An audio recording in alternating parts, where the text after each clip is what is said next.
no livro de Gênesis, o capítulo 1, o versículo 31. É difícil achar, mas os irmãos vão conseguir. Livro de Gênesis, capítulo 1, versículo 31.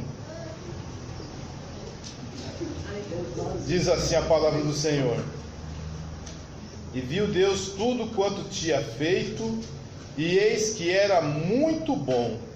E foi a tarde e a manhã, o dia sexto. Amém? Amém. Glória a Deus. Vamos orar ao Senhor, pedindo para que Ele nos dê a sua graça, nos ajudando a falar realmente aquilo que é da vontade dEle. Santo Deus e eterno Pai, nós estamos na Tua presença e pedimos a Ti, ó Deus amado, que o Senhor venha, meu Deus amado, para o nosso coração, segundo o Teu Espírito Santo.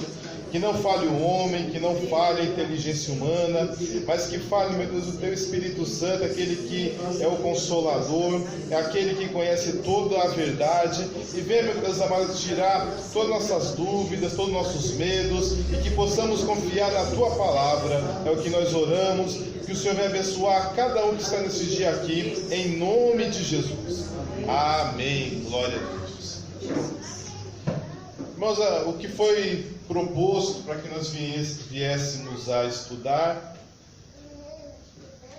como eu acabei de ler, Deus fez todas as coisas e Ele viu que era muito bom. E por que há coisas más? Se Deus é bom, Ele não pode ter criado o mal, mas ninguém pode negar que o mal existe. O mal está aí no mundo. Existem muitas coisas ruins. Quem poderia dar, por exemplo, de coisas más no mundo? Acho que todo mundo aqui poderia falar, olha, há assassinatos, há fome, há guerras, há maldades, há invejas, há ganâncias. E Deus, sendo o Deus da Bíblia, qual nós conhecemos, que é o Deus onisciente, é o Deus onipotente, é o Deus onipresente, com certeza Ele sabia que essas coisas iriam acontecer. As pessoas ficam com medo, né? Assim, olha, se Deus sabia que haveria um Satanás, que haveria um Hitler, haveria um Stalin, haveria a Inquisição, haveria a fome na Ásia, na África, que haveria pessoas que nasceriam, parece até com uma maldade inerte nelas, Deus poderia não criar o mundo, ou se criasse o mundo, fazer de uma forma que apenas haveria o bem.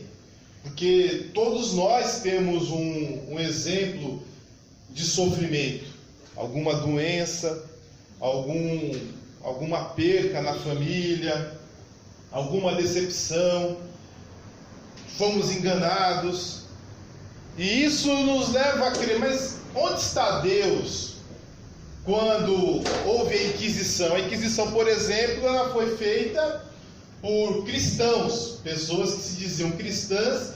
Elas criaram a Inquisição e matavam pessoas porque não concordavam com as suas visões teológicas.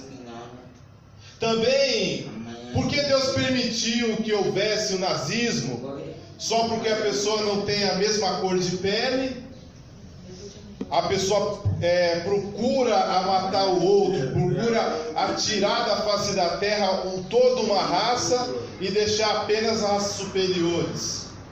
É algo que chega ao coração das pessoas e põe em dúvida a existência de Deus. Na verdade, quando as pessoas veem o mal no mundo, elas põem em dúvida a existência de Deus, porque Ele não poderia, sendo quem Ele é, amoroso, onisciente, permitir tanta coisa mal que aconteça no mundo. Geralmente quem pergunta o mal do mundo, ele duvida ou da existência de Deus ou do caráter de Deus. Ele vê uma contradição. Se Deus existe, não pode haver o mal. Mas essa pergunta que nós geralmente fazemos porque nós não conhecemos quem é Deus, os seus atributos, como Ele age para com a sua criação, e nem nós mesmos, nós não conhecemos nem as nossas limitações e nem quem nós somos. Nós fazemos um pré-julgamento de quem é Deus. O primeiro mandamento da Bíblia diz assim: eu sou o Senhor teu Deus, não terás outro Deus diante de mim. Então o primeiro mandamento é errado adorar o Deus errado. Aí o segundo mandamento diz: não fará para ti imagem alguma de escultura do que está no céu, abaixo da terra ou sobre os mares. Que nós poderíamos sintetizar também assim: é errado adorar até o Deus certo da maneira errada. Se eu fizer uma imagem de Deus e adorar aquela imagem que eu acho que é de Deus, também é errado. Então o importante é saber quem é Deus e como Ele age. E o mais importante é saber que para com você, Deus age através do amor. O amor está acima de todos os atributos de Deus em relação ao homem. Deus é justo, Deus é misericordioso, Deus, Ele é santo, Ele é verdadeiro, mas Deus é amor. Como está lá em 1 João capítulo 4. Deus é amor, e aquele que não ama o seu irmão não conhece a Deus. Paulo disse, bem conhecido em 1 Coríntios capítulo 13, versículo 3, diz assim: agora pois permanecem a fé, a esperança e o amor, estes três, mas o maior destes é o amor. Então o amor de Deus está acima de todas as coisas. Quando Ele criou os anjos, quando Ele criou os animais, quando nos criou, Ele criou tudo isso baseado não apenas na sua satisfação, mas Ele também criou através do amor que Ele tem e criou essas coisas. Nós poderíamos dar muitas definições do que é o amor, né? Poderíamos pegar o dicionário e tentar mostrar o que é o amor, até o dicionário grego, o amor ágape, o amor fratos. Mas o que nós sabemos de amor, de verdade, da vida prática, é que ninguém é obrigado a amar ninguém. Você pode até viver com uma pessoa por obrigação. Você pode até tolerar uma pessoa por obrigação, mas ninguém pode obrigar nós a amarmos alguém. Por exemplo, nós temos agora um presidente da República e 92% dos brasileiros não gostam dele. Mas ele é presidente. Mas ninguém é obrigado a amá-lo. Teve um imperador romano que disse assim: olha, não querem que me amem, por quanto que me temam. Então, até os imperadores romanos, que se achavam deuses, sabiam que as pessoas não são obrigadas a amá-los. E pensa bem, vamos pensar aqui. Deve ter algum lambi-lambi aí nos pods, assim: olha, fulana de tal, mãe da sei das quantas, pai de sei das quantas, traga o seu amor em 3 dias. E as pessoas ficam às vezes meio revoltadas. Falam: mas como assim? Se aquela pessoa está casada, está comprometida, se não gosta do outro, como uma pessoa faz algum ritual de feitiçaria e mesmo aquela pessoa não gostando, tem que ficar com aquela pessoa por causa de uma feitiçaria que foi feita? É justo? Eu não acho justo. Ninguém é obrigado a amar. Ninguém pode ser constrangido a amar. O amor, ele é espontâneo. E eles querem dizer que quando Deus criou o homem, Ele soprou nas narinas dos homens. Isso tem um simbolismo. Deus entregou algo dele para o homem.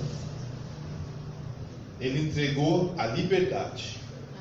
O amor tem a ver com a liberdade. Deus criou-nos com inteligência, com liberdade. Na minha opinião, seria injusto da parte de Deus Ele nos criarmos como nós fôssemos pré-programados. Qual seria essa pré-programação? A pré-programação seria o seguinte: olha, o fulano de tal, que não nasceu ainda, quando ele nascer, ele será obrigado a me amar. Ele será obrigado a me buscar. Deus não fez isso, porque nós achamos injusto. Nós achamos injusto que uma pessoa seja obrigada a viver com a outra. Por mais que é possível uma pessoa viver com a outra, mesmo não gostando, nós achamos injusto. Ainda mais obrigar uma pessoa a amar, mesmo aquela pessoa não querendo amar. Deus não faria isso conosco. Ao nos criar, Ele não nos obrigou a nada. Teve o seu propósito, criou todas as coisas, porém, Ele não nos pré-programou para que nós viéssemos a amá-lo. Porque Ele queria o quê? Que fosse algo livre. Que fosse algo de livre e espontânea vontade. Porque Deus não teria nenhuma satisfação, zero satisfação, em ver uma pessoa obedecendo a sua palavra, orando, fazendo tudo que Ele pediu, mas sabendo Ele que aquela pessoa só está fazendo aquilo porque Ele conseguiu programar o cérebro da pessoa, o coração da pessoa para fazer aquelas coisas. Não há satisfação em fazer isso da parte de Deus. Logo, Ele nos deu liberdade através do amor.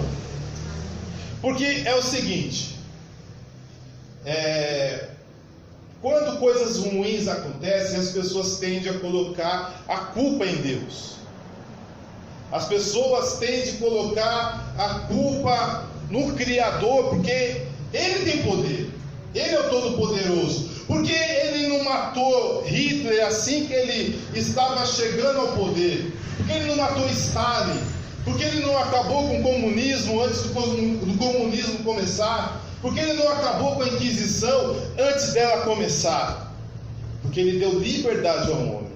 Mas aí tem uma dúvida: sabendo que haveria o mal, sabendo que haveria coisas ruins, porque ainda assim Ele nos criou. Ele nos criou com liberdade para que nós pudéssemos escolher amar a Ele ou não. E essa escolha tem consequências. Meu Deus. Você é livre. Ninguém aqui é obrigado a ser cristão. Em alguns lugares do mundo, você é obrigado, desde nascença, ter a sua religião e não pode mudar a religião. Se eu não me engano, na Índia é assim, né? E outros países do mundo também é assim. Você já nasce e fala: olha, fulano de tal é muçulmano, fulano de tal é hindu, fulano de tal é sikh, fulano de tal é budista. Quando a pessoa muda de religião, é uma confusão, porque há 4 constituições. Há uma constituição para o muçulmano, uma constituição para o budista, uma para o hinduísta e outra para o sikhista. Então há 4 constituições no país. Então a pessoa já fala, quando está lá registrando: olha, fulano de tal é budista. Então quando ele muda de religião, ele tem que declarar no cartório que ele mudou de religião e já não está mais debaixo da constituição dos budistas. É bem complicado. Mas no Ocidente, no Brasil, na Europa, nas Américas, ninguém é obrigado a ter uma religião. E Deus também não nos obrigou a amá-lo. Só que ao amar, vem coisas para nossas vidas. E ao não amá-lo, também há coisas que vêm para nossas vidas. O que diz a palavra do Senhor? Em João capítulo 14, versículo 15 diz assim: se me amais, guardais os meus mandamentos. Porque todo mundo sabe que mesmo pessoas que creem em Deus fazem coisas ruins. Quem ouviu falar de um pastor que matou filho, enteada e a própria mulher? Não faz 2 semanas. Pastor. Então o fato de você crer em Deus não o tira da exceção de não fazer coisas ruins. Pessoas que creem em Deus e às vezes tem muita fé para ser curado, fé para achar um bom emprego, fé para ter uma vida melhor, fazem coisas ruins. Porque a condição de não fazer algo errado não é crer em Deus. Tiago falou assim: olha, crês tu que Deus é um só? Fazes bem, mas os demônios também creem e tremem. Só que os demônios desobedecem a Deus, eles são espíritos imundos. Então, apenas crer em Deus não te tira da condição de não fazer coisas erradas e de fazer coisas más. O que te tira da condição de fazer coisas más é amar a Deus. Aquele que ama a Deus guarda os seus mandamentos, e os mandamentos do Senhor são vidas. O mandamento do Senhor é vida. Vamos ser sinceros, que mandamento de Deus prejudicará alguém? Vamos por 10 mandamentos, que são os mais conhecidos. Não cobiçarás. Que mundo maravilhoso nós teríamos se ninguém cobiçasse nada. Você poderia comprar uma Ferrari, poderia comprar uma casa enorme, aí não precisava ter seguro, não precisava colocar trincas, não precisava colocar cercas, porque ninguém iria cobiçar a sua casa. Você ia ficar despreocupado.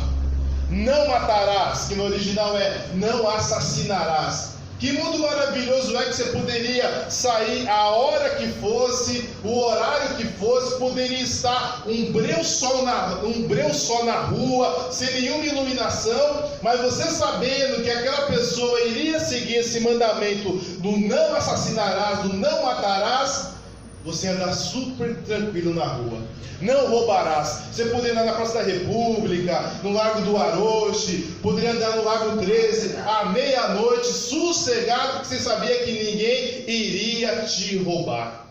Não adulterarás. Poderia ter qualquer relacionamento tranquilo, porque você sabia que aquela pessoa não iria trair a sua confiança. Os mandamentos de Deus, inegavelmente, eles são bons. Não tem como negar. Uma pessoa que segue todos os mandamentos de Deus jamais irá prejudicar qualquer pessoa. Não tem como dizer que prejudica. Não prejudica. E os 2 mandamentos é o quê? Amarás o Senhor teu Deus de todo o teu coração, de toda a tua força, de toda a tua mente, e ao teu próximo como a ti mesmo. Se nós seguirmos esses 2 mandamentos, o mundo seria maravilhoso. Mas qual o problema no mundo? Por mais que 90% da população mundial crê numa divindade, crê em Deus, elas são incapazes de amar a Deus. E a falta de amor a Deus é o que gera o pecado, é o que gera a morte. O salário do pecado é a morte. Cada pessoa que peca, e nós pecamos, nós erramos, até aqueles que amam a Deus, tem momentos que pecam, e nesse momento que peca, foi aquele pequeno momento que colocou os seus interesses, o seu amor próprio, acima do amor de Deus. O que leva então a maldade no mundo é o deixar de amar a Deus. É sendo sucinto. O mal existe porque os homens escolheram não amar a Deus. Não querem. Não querem seguir os mandamentos do Senhor. Escolheram fazer mal. Ah, mas existe pessoas. Você deu o mesmo exemplo agora do pastor que matou pela lá. Sim. Mas aquela pessoa escolheu não amar a Deus. Ele escolheu não seguir o mandamento, não matarás. Cada vez que nós escolhemos a não querer fazer a vontade de Deus, o mal triunfa. Então, para falar, sendo bem claro, o mal, ele não é a prova da ausência de Deus no universo. Porque as pessoas falam, não, mas uma moça foi estuprada, ela não fez nada para ser estuprada, e Deus não fez nada, porque Deus não esterilizou aquele homem de uma hora para outra, não deixou ele incapaz de fazer aquilo, tirou as forças dos braços, dos órgãos. Então Deus não existe. As pessoas pensam assim: se há um mal, é porque não há Deus. Na verdade, é o contrário. Se há um mal, é porque não há o amor a Deus. O mal não é a prova da ausência de Deus. O mal é a prova da ausência do amor de Deus que deveria estar nos homens. Vamos lembrar uma coisa. Lembra agora, qualquer coisa ruim que aconteceu na humanidade, qualquer coisa, não importa, qualquer coisa que você acha que aconteceu de ruim na humanidade, uma guerra. Então a guerra, foi Deus que criou a guerra? Se Ele disse que queria que os homens fossem frutíferos, que os homens se multiplicassem sobre a terra, que os homens trabalhassem a terra, e que vivessem em paz, e que não se matariam, que não cobiçariam. Por que há uma guerra no mundo? Simples, existe uma nação que cobiça as riquezas de outra nação, eles aprendem a lutar, a fazer armas, para que possam matar aquela nação que tem aquele recurso. A guerra veio por causa da cobiça do homem, da concupiscência do homem, de querer ter poder, de querer ter avareza, de ter dinheiro. E a avareza também é pecado. A avareza é idolatria. Todo o mal que há no mundo, nenhum mal que há é um mandamento de Deus. Foi uma escolha dos homens. Os homens escolheram a não fazer a vontade de Deus. Mas o mal está aí. O mal está aí. E você talvez que foi assaltado hoje, hoje não, né? Graças a Deus que ninguém foi assaltado hoje. Mas você que já foi assaltado, você que já viu um assassinato, já viu uma coisa bárbara, você poderia pensar, peraí, mas vocês que são cristãos, vocês sempre falam que Deus é onipotente, é onisciente, é onipresente. Vocês falam que Deus faz grandes coisas, que Deus dá livramento, que Deus, Ele abriu o mar vermelho, que Jesus Cristo ressuscitou a Lázaro depois de 4 dias de morto. Aleluia, Jesus. Que quando Senaqueribe cercou a cidade de Jerusalém, Deus enviou um anjo e matou 180 mil deles, ou seja, não permitiu que o mal chegasse até aquela cidade. Por que Deus não permite que sempre que alguém for fazer o mal, aquela pessoa não consiga fazer o mal? Simples. Porque Ele nos criou livres. Glória a Deus. Ele não criou o mal. Aleluia. Ele criou todos nós livres, até mesmo os anjos. Todos Ele criou livres. Agora imagine, vamos imaginar, cada vez que você pensasse fazer alguma coisa má, Deus impedisse você de fazer aquela coisa má. Ou Ele, como Ele é o autor da vida, o criador da vida, Ele visse que você era uma pessoa má e já te matasse. Ele vendo seu mau coração, vendo que você não teria condições de ter uma fé verdadeira nele, Ele já matasse o mal pela raiz. Aquele lá vai ser assassino, aquele vai ser invejoso, aquele vai ser ladrão, aquele não vai honrar o pai, não vai honrar a mãe. E Deus simplesmente tirasse toda pessoa que fizesse algo de mal. O que iria acontecer? Não ia ter ninguém na terra. Porque todos nós, em algum momento da vida, fizemos alguma coisa que é má. Não adianta. Jesus falou assim: se nós olharmos para uma mulher com intenção impura, já adulteramos o nosso coração. E adultério é uma coisa muito séria de Deus, tanto que na lei de Moisés o adultério era punido com morte. Agora, se Deus fosse matar toda pessoa que só de olhar já cobiçasse uma mulher, Não tinha nem ouvido. acabava tudo. Acabava. Mas o que Ele nos deu? Liberdade. Não dá para Deus intervir o tempo todo, mas o que eu creio, se Ele não está intervindo o tempo todo, isso é de acordo com os seus propósitos. Um dia lá na frente nós vamos entender. Eu estava ouvindo uma história quando proporam esse tema, de um rapaz, não sei se essa história é real, mas era assim a história, que um senhor tinha um rancho, e ele era vizinho de outros ranchos, e os cavalos do rancho daquele senhor fugiram. Aí o vizinho dele falou assim: nossa, que má sorte você teve, os seus cavalos fugiram, quem vai arar a sua terra? Aí o senhorzinho falou: quem sou eu para saber de má sorte ou de boa sorte? Mas passou-se algum tempo, por algum motivo, aqueles cavalos que fugiram se tornaram livres dos cavalos selvagens, passaram fome e voltaram para o rancho. De 5 cavalos voltou 10 cavalos. Aí chegou o vizinho do rancheiro: nossa, que boa sorte, você tinha 5 cavalos e agora tem 10 cavalos. Aí falou o rancheiro: o que eu sei de boa sorte ou de má sorte?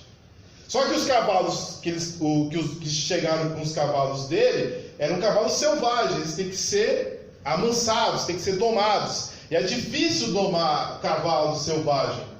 E enquanto um dos seus filhos tentava domar o cavalo deu um coice com tudo na perna do menino, e coice de cavalo é pesado, o cavalo tem 700 quilos. Imagine um coice daquele bicho na perna do menino, quebrou a perna do menino. E ele andou mancando a vida toda desde aquele dia. Aí chegou o vizinho do rancheiro novamente: mas que má sorte você tem! Esses cavalos que chegaram aí quebraram a perna do seu menino. Aí o rancheiro falou: quem sou eu para saber o que é boa sorte ou má sorte? Passou-se um tempo.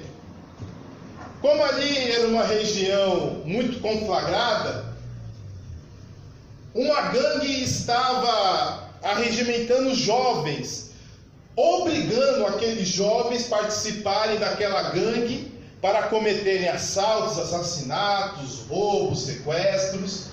E eles estavam procurando jovens sadios que pudessem entrar para aquela gangue, mas eles não eram assim convocados, eles eram obrigados. Chegando na casa daquele rancheiro, o filho dele que ele tinha a perna quebrada. De todos os ranchos que tinha lá, o único que não perdeu o filho para a gangue foi ele, porque o cavalo quebrou a perna do menino.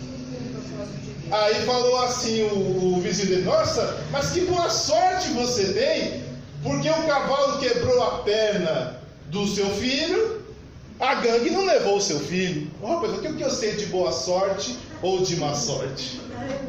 Irmãos, nós não sabemos o propósito, porque Deus permitiu que houvesse coisas más. Ele poderia, no tempo de Noé, nem salvar Noé. Podia acabar com tudo. Mas ainda assim, ele permitiu que a terra fosse renovada, né? Deu um boot na terra, desligou e ligou a terra. Mas não durou 100 anos.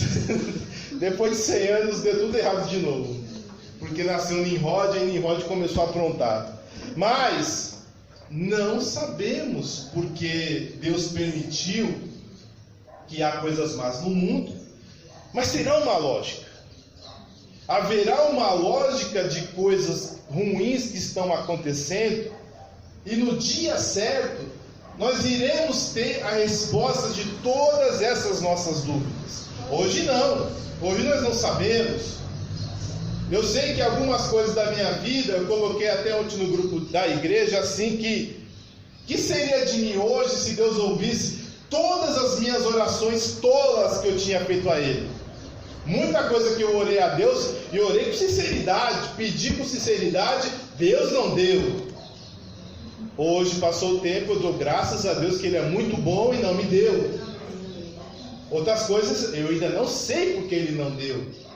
Mas algumas eu já sei o porquê Ele não deu. Um outro sim também, sobre os propósitos de Deus. Essa aqui eu já contei na igreja, mas vou contar para os irmãos. Alguém já comeu pão royal? Aquele fermento em pó? Puro. Assim, pega a colher do pão royal, a colher de chá, né? Pega a colher de chá do pão royal e... Não, né? Quem já comeu 3 ovos igual o Sylvester Stallone no filme Rocky 1? Colocou no copo assim, ó, e brum? Já fizeram isso? Dizem que é forte. Dizem que é forte comer ovo cru, né? Que só não tem nada de gordura. É bom. Quem já comeu farinha de trigo crua? Pegar 2 xícaras e meia de farinha de trigo cruazinha, como você compra no mercado, no saquinho, e põe na garganta. Quem já comeu? Não. Alguém já comeu 3 colheres de sopa de manteiga crua, sem pôr no pão, sem pôr na bolacha? Crua. Pois não, também não, né? Sem chance, ninguém fez isso. O leite sim, né? Leite dá para tomar, não tem problema. Agora, imagine você pegar tudo isso que eu te falei agora, mexer, colocar numa forma, pré-aquecer o forno, deixar 20 minutos no forno, tirar, deixar esfriar e comer. É bom? É bolo. Mas ele separadamente, ele é ruim. Tirando o leite. Mas ele separadamente, ele é ruim. Todas as coisas que acontecem na sua vida, de mal que há no mundo ou na sua vida, você olha, não tem lógica. Parece que é ruim. Um choro que você teve, uma decepção, um problema, parece que não tem nenhuma lógica. E se eu desse aqui a oportunidade de você falar alguma coisa ruim da sua vida, você ia ter uma coisa de falar: olha, irmão Marcelo, eu estava trabalhando, dando muito bem, fui mandado embora, eu tive uma perca de um ente muito querido, fui roubado de um dinheiro que eu tinha tirado, que eu ia pagar todas as minhas contas. Todo mundo tem alguma coisa ruim para contar. E aparentemente essas coisas não têm nenhuma lógica. Você tem coisas boas e coisas más para contar, e elas separadas, elas não têm nenhuma lógica. Mas a palavra diz assim: todas as coisas cooperam para o bem daqueles que amam a Deus e que vivem segundo o seu decreto. Você olha assim, peraí, vamos ver as coisas no mundo. Os homens fizeram... Deixa eu ver uma coisa boa que os homens fizeram, bem legal. Os homens conseguiram forjar o aço. Com aço eles fazem grandes estruturas, fazem pontes. Inventaram motores que diminuem a distância. Os homens inventaram o avião. Os homens inventaram o computador. Tantas e tantas coisas que os homens fizeram. Mas em compensação, os homens também fizeram genocídios, trouxeram a fome para vários países, fizeram matanças, roubaram. Tantas pessoas que têm tanto dinheiro, tantas posses, não ajuda ninguém. Quando ajuda é de forma hipócrita, e se ajuda não é o suficiente, ele dá apenas algo para satisfazer as demais pessoas. E a gente olha para todo esse quadro e nós não vemos lógica alguma. Mas Deus, que está acima de tudo isso, Ele vê lógica nisso. O que seria Deus? Deus seria como um arquiteto, um engenheiro. E eu seria como um curioso.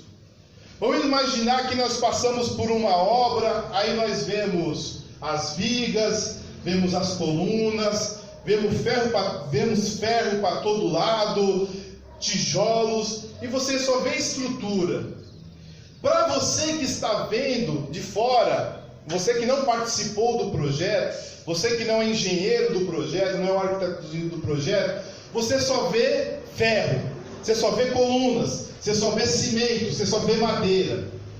Mas o arquiteto, ele sabe exatamente o que está fazendo. Ele sabe como aquilo vai ficar bonito. Ele sabe como aquilo vai ficar belo.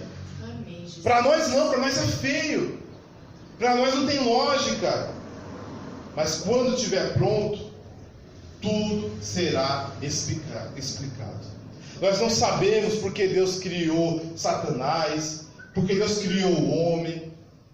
E Ele sabia dos riscos dessas criações.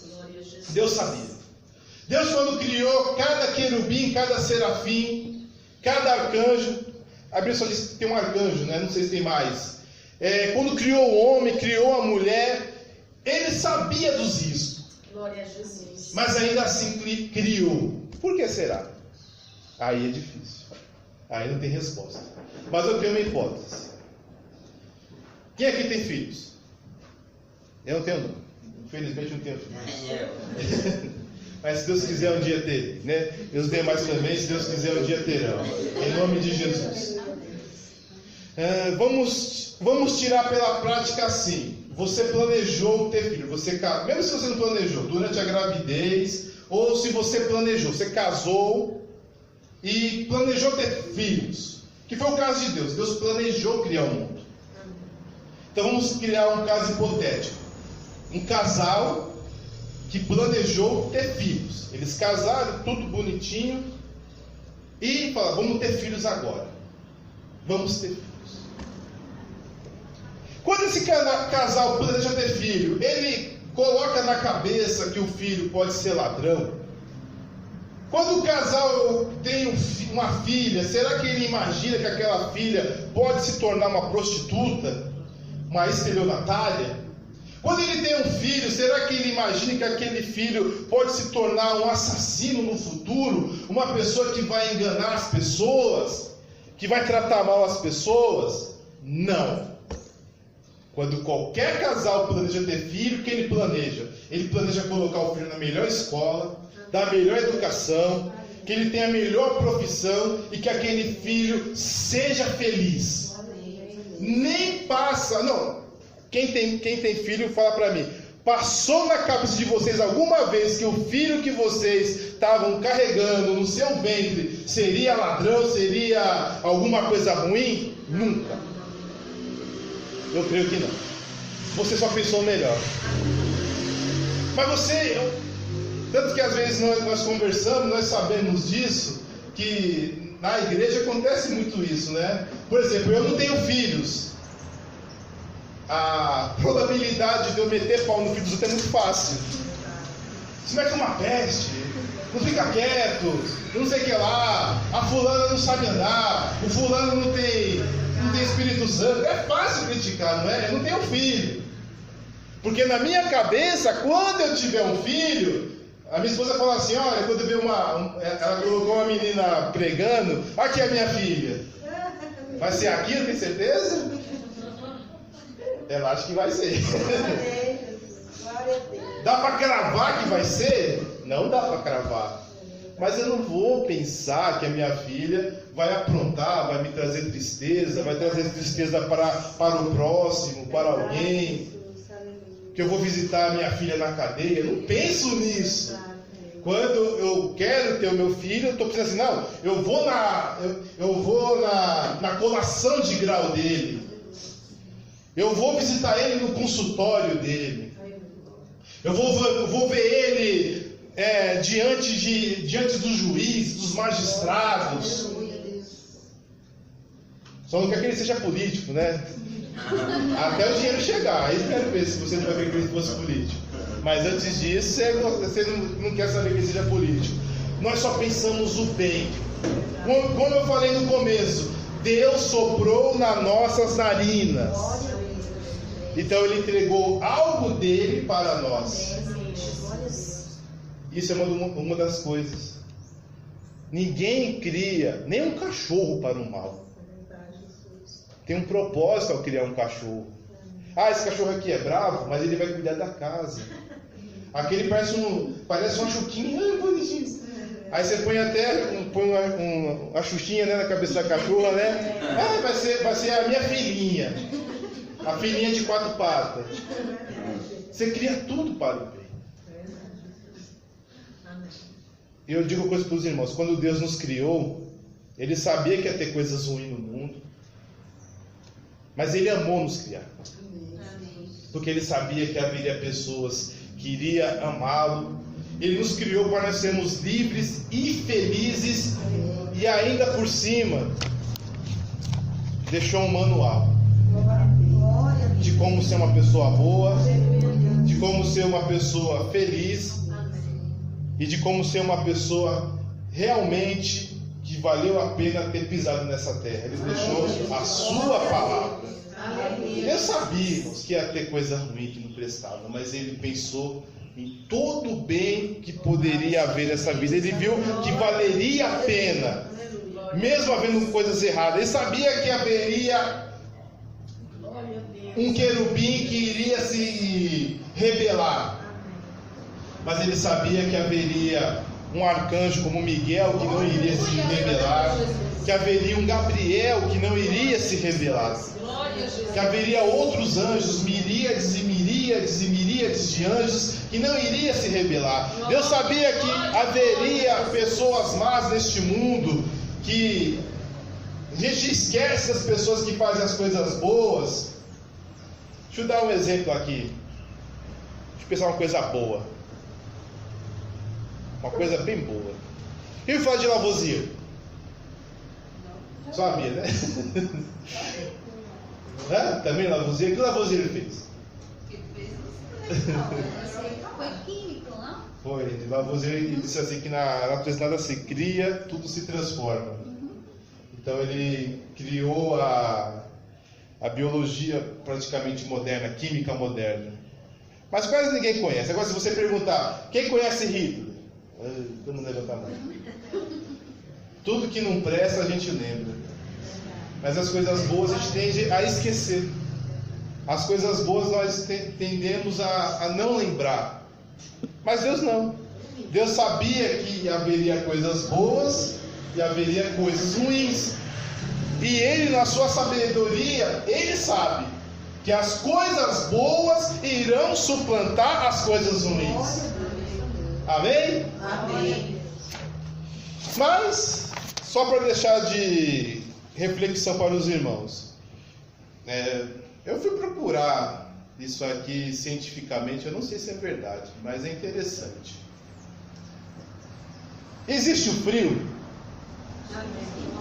Tem certeza? Sim. Qual é a temperatura? Qual é a sua temperatura corporal? Quanto o seu corpo tem que ter?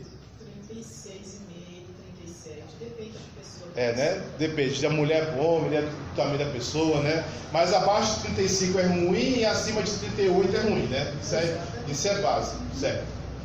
Então vamos lá. Não existe frio. Essa cadeira não sente frio. O pinguim, a menos 10 graus, não sente o mínimo frio. Você, abaixo de 35 graus, não tendo a isolação térmica, se o calor do seu corpo se dissipa, você sente frio.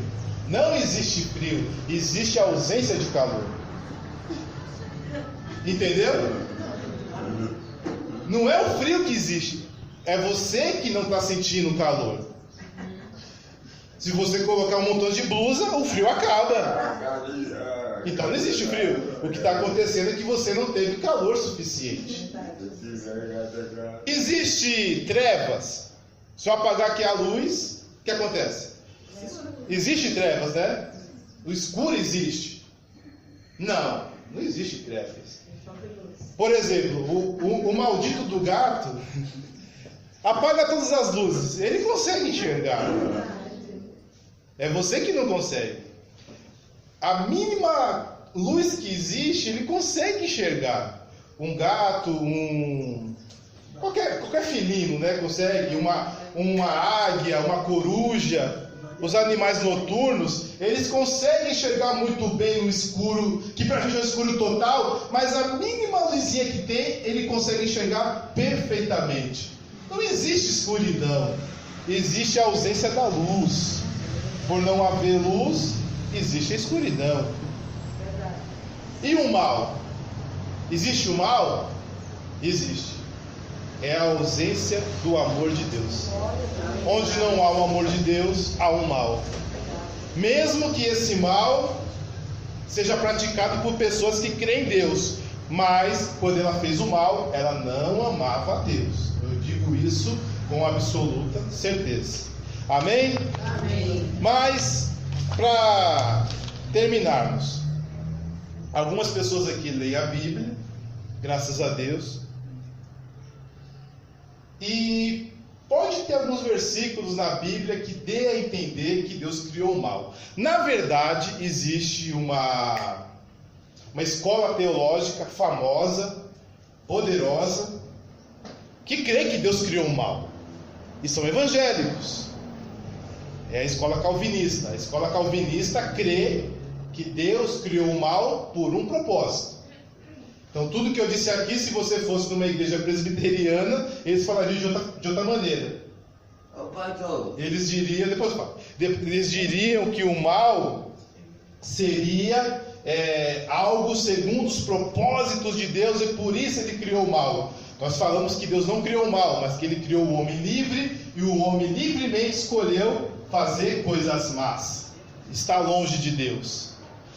Mas por que algumas igrejas, alguns movimentos crê que Deus criou o mal? Isaías capítulo 45, versículo 7 diz assim: Eu formo a luz e crio as trevas. Eu faço a paz e crio o mal. Eu, o Senhor, faço todas estas coisas.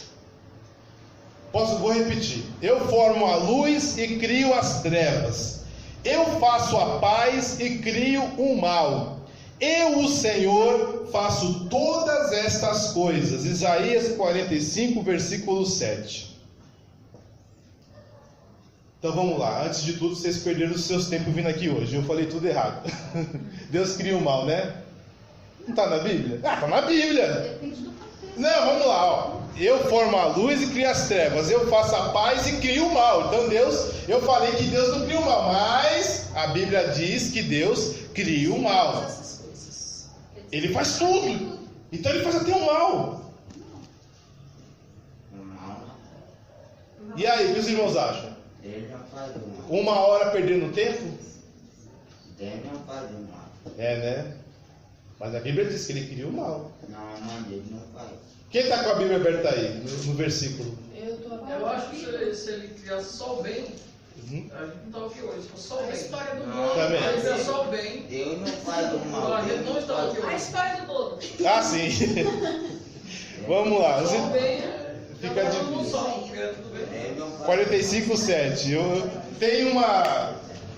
A Bíblia explica a própria Bíblia. Não, mas Deus Vamos lá. não faz o mal. Os irmãos acharam?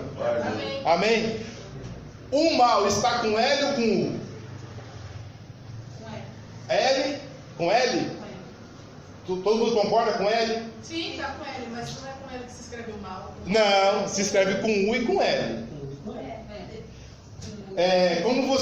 Como você troca o L, o antônimo de mal? É bem, com L. Mal com L, o antônimo é bem. O antônimo de mal com U é bom. Ou seja, Deus criou o mal com L. Vai no dicionário. Mal quer dizer aflição, adversidade, algo indesejável. Coisas indesejáveis, Deus cria. Adversidade, Deus cria. aflições, Deus cria. O salmista falou, Salmo 119, versículo 67, foi-me bom ter sido afligido, pois assim eu segui os teus mandamentos. O que Deus falou foi o seguinte, nesse contexto, como o irmão falou, o contexto era o seguinte, que Deus chamou a Ciro, e Ciro, ele iria trazer o mal para as nações que fizeram coisas ruins para Jerusalém, para os babilônicos. Os babilônicos iriam levar Jerusalém, Judá, para o cativeiro, ia botar fogo à cidade de Jerusalém, mas Deus iria julgar os babilônicos. Ele estava chamando Ciro para trazer algo indesejável para os babilônicos. E às vezes, coisas ruins acontecem conosco, coisas indesejáveis. E eu vou dar um exemplo. Quer ver me torturar? Fala para mim, durante 10 anos você vai acordar 4h30 da manhã. Todos os dias, de domingo a domingo, você vai acordar às 4h30 da manhã. O meu avô morreu com 108 anos de idade e acordava esse horário, até o dia da morte dele. Para mim, se eu vivesse 10% do que o meu avô viveu, acordando 4h30 da manhã, eu preferia morrer. Para mim é tortura. Eu não acordo cedo, mas assim, é porque eu sou obrigado a acordar cedo. Eu estou reclamando um pouco do meu serviço ultimamente. Eu estou ganhando mal e reclamando um pouco, porque eu acordo quando eu quero. Mas teve momentos que eu ganhei um pouquinho melhorzinho e reclamava da vida, porque eu tinha que acordar cedo. Para mim, acordar cedo é ruim. Mas vamos lá, acordar. Eu não sei, quem acha que acordar cedo é ruim? Acordar muito cedo, nem todo mundo, né? Algumas pessoas acham que é ruim acordar cedo. Mas como você vai dar valor ao acordar cedo se todo dia você acorda meio-dia?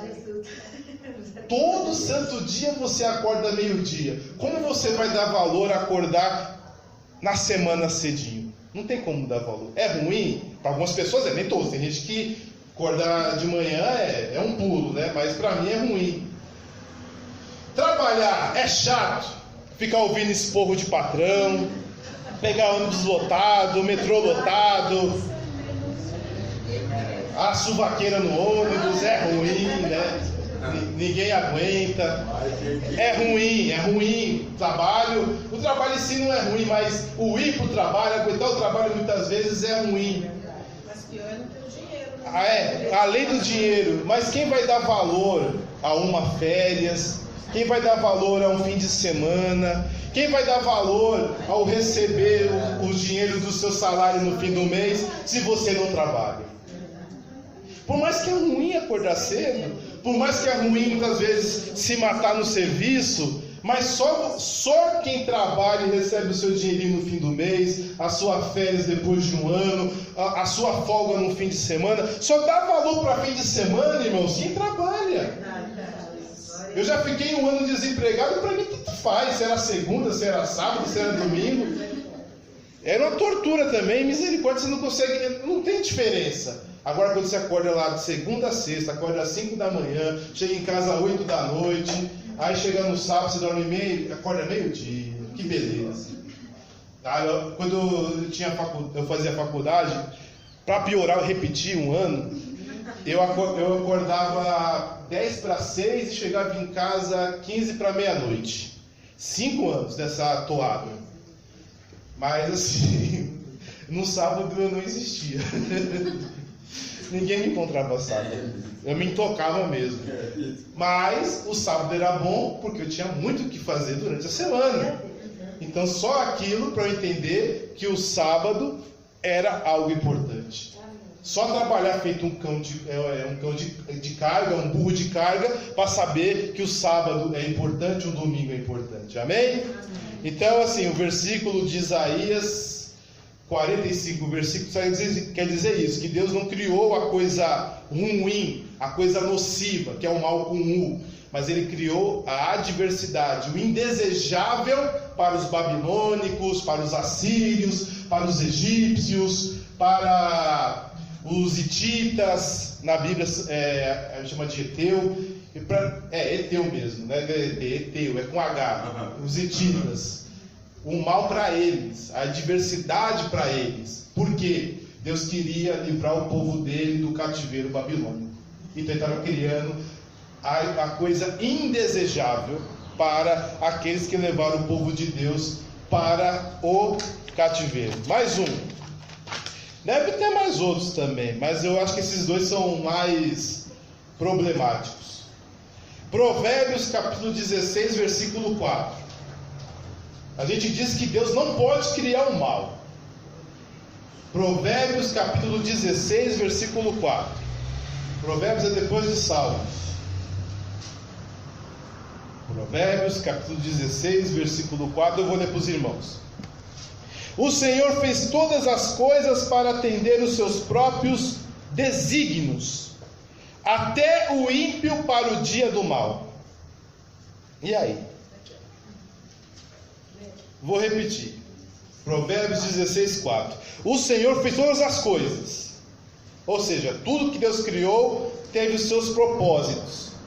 Até o ímpio para o dia do mal. E aí?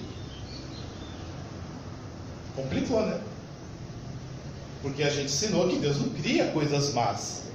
E até onde eu sei, ímpio é coisa mal. O que é um ímpio? Vamos lá. O que é uma pessoa pia? Porque os papas têm Pio XI, Pio XII, Pio IX, quer dizer piedoso. Uma pessoa piedosa, uma pessoa que vive em devoção, uma pessoa que vive em obediência, adoração e reverência a Deus, uma pessoa piedosa, um pio. Ímpio é aquele que nega a piedade. É porque tem um P, né?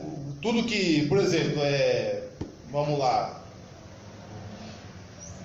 algo que é colorido, incolor, IN, né? Aí incolor. Mas como tem o C e N, aqui não pode colocar INP, então é INP, mas quer dizer o seguinte: aquele que nega a piedade. A Bíblia está falando o quê? Que Deus criou até o ímpio.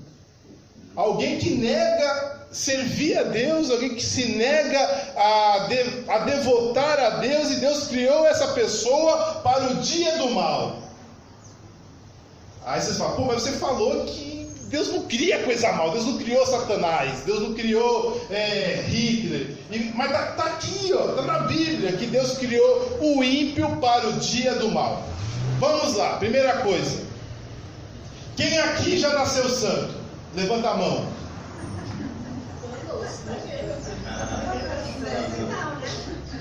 Ninguém nasceu santo. O que disse Davi? Eis que em iniquidade eu fui formado, e em pecado concebeu a minha mãe.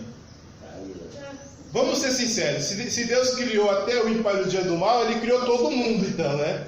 Para todo mundo participar do mal. Não. O que nós podemos concluir é o seguinte: que Deus criou todas as suas coisas para os seus próprios desígnios. Criou tudo que há no mundo tem uma utilidade. Quem tem nojo de barata? Todo mundo, né?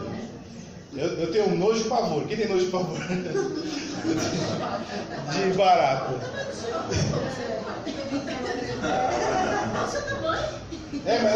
Mas ela come cocô. Agora imagine você dormindo com a boca aberta, babando, e a barata. Ela come cocô. Ela é nojenta. Uma máscara então. E quando voa é pior ainda, né? Mas ela tem a utilidade dela. Ela come cocô. O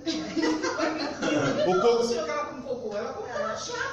Não, a principal dieta da barata não é comer, ela suga. Ela suga tudo, ela tem um sugador, ela não tem dente, então ela suga. E ela suga cocô. Ela adora sugar cocô. Onde tem cocô tem barata. Onde tem mais barata? Tem esgoto. É onde tem os cocô. Mas o resto de comida, gordura. Sim, mas a dieta preferida dela é cocô.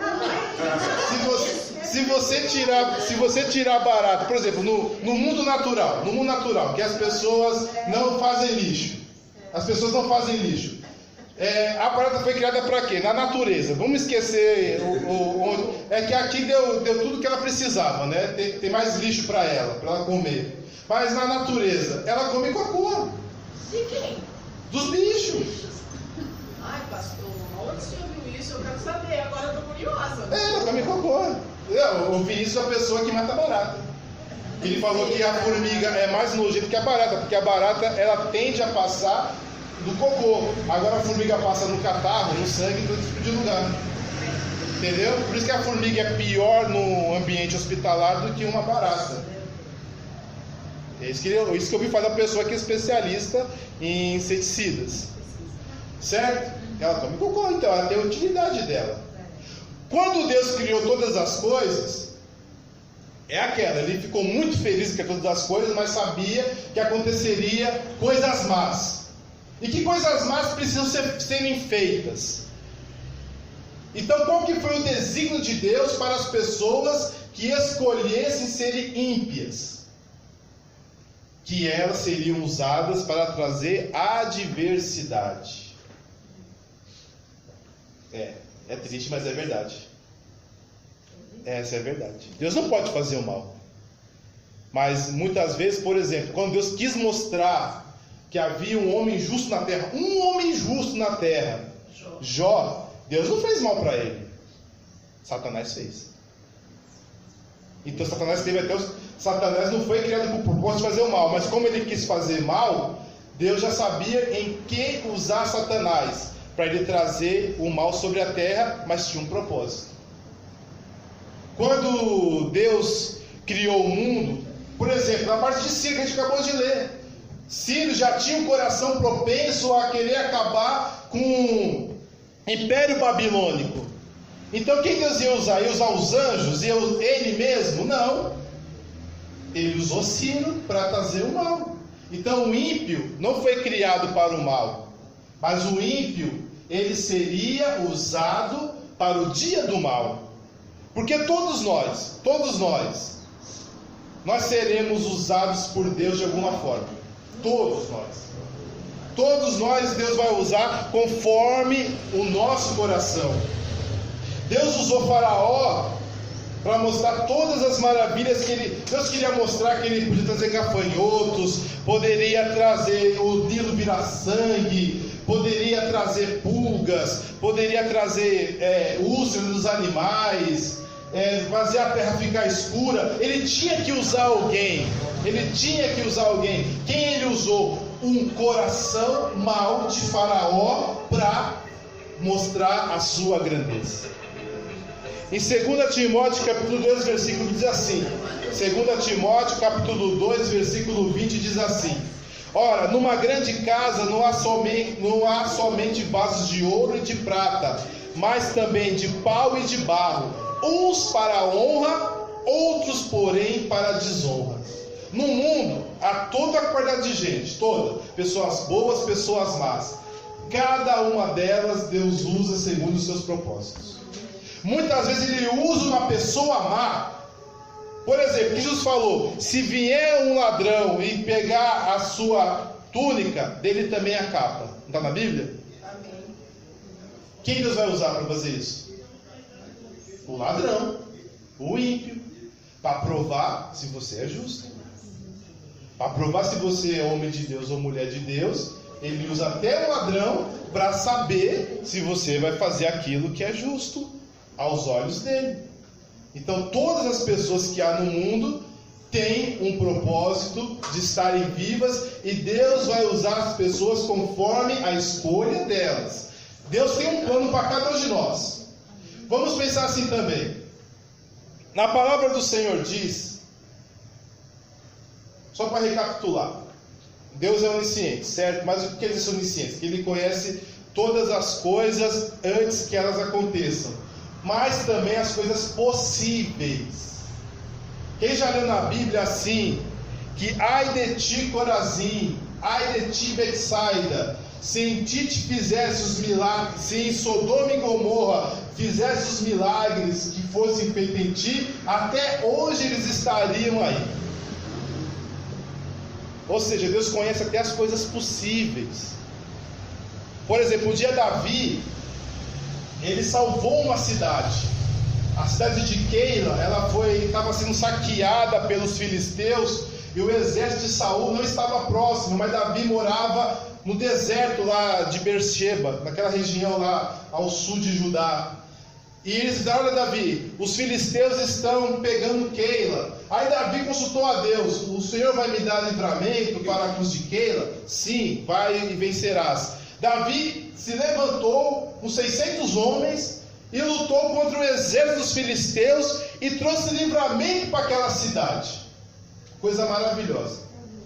Só que alguém falou: Davi está em Keila, falou para Saul. O que Davi pensou no coração dele? Não é possível que os moradores de Keila vão me entregar para Saul. Eu salvei eles, eu os livrei eles da mão do inimigo, da mão dos filisteus. Só que Davi pensou e falou: não quer saber, eu vou perguntar para Deus. Ele falou: Deus, Saul está vindo me procurar? E Deus falou: sim. Aí Davi falou: Senhor, me digas, os habitantes de Keila vão me entregar na mão de Saul? Sim. Infelizmente. Se Davi ficasse lá, Deus saberia exatamente o que iria acontecer. Só que Davi, sabendo disso, ele saiu. Então Deus, a onisciência de Deus não está ligada apenas a ele saber das coisas de antemão, mas ele também saber onde as nossas escolhas vão chegar. Você faz a escolha de, por exemplo, não sei, você teve uma proposta de emprego, você não aceitou aquela proposta de emprego. Deus sabe qual que é a consequência de você ter recusado ou não, você não sabe. Você talvez achou a proposta ruim, mas Deus sabia que se você trabalhasse naquela empresa que você achou ruim, você ia crescer naquela empresa, se tornaria gerente e seus problemas financeiros iriam acabar. Só que essa condição de saber as consequências das escolhas, nós não sabemos. Quem sabe é Deus. Deus sabe as consequências das escolhas dos homens, nós não. E conforme a escolha dos homens, Deus age na vida de cada um. Se você escolher servir a Deus, Ele tem um plano maravilhoso na sua vida. Se você escolher não servir a Deus, Ele sabe quais são as consequências de você não servi-lo. É morte, é pecado, infelizmente. Se você servir a Deus, você pode sofrer, pode ser caluniado, pode ser perseguido, mas você vai ter a vida eterna. Você vai morar com Deus, você vai ter os seus pecados perdoados, você vai ver a face de Deus assim como ela é. Há consequências, e Deus sabe a consequência de cada uma delas. Amém? Amém. E Deus abençoe os irmãos em nome de Jesus. Glória a Deus. Amém. Só um momento.